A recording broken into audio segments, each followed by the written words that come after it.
Hello साथीहरू नमस्कार। मेरो सानो मिनी ब्लगमा यहाँहरूलाई स्वागत छ।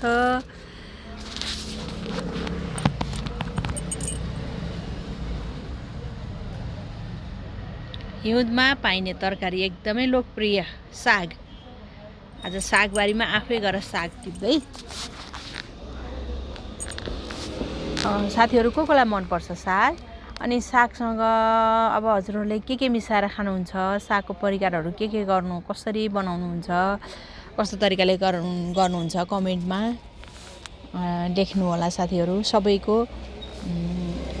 पकाउने तरिका, साग खाने तरिकाहरू सेयर गरौँ हामी सबैजना मिलेर, हैन? अब अल ओभर नेपालभरि साग कसरी पकाउनुहुन्छ अनि कसरी बनाउनुहुन्छ अनि त्यो थाहा भयो भने हामी सबैलाई फाइदा हुन्छ। मैले त सागलाई बुटेर मात्रै बनाउँछु, कहिलेकाहीँ आलु पनि राख्यो भने यस्तो गजबको मिठो लाग्छ कि आलु पनि मिसायो भने त मलाई त सबसे मिठो लाग्ने चाहिँ साग र आलु, त्यसपछि गुन्द्रुक र आलु।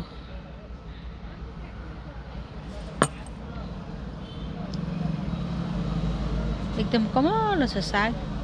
दिनदिनै टिपेर खानुहुन्छ अरे, र पनि यति ठुलो यति मजाको भएको छ साग।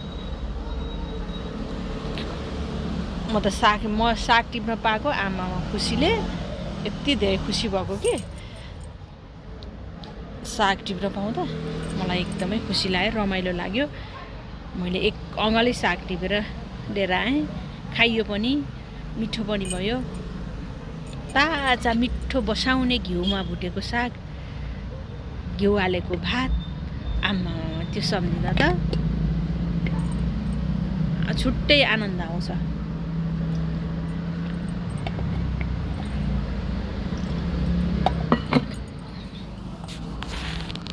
जाडोको सबसे प्यारो तरकारी साग र आलु, आलु र गुन्द्रुक।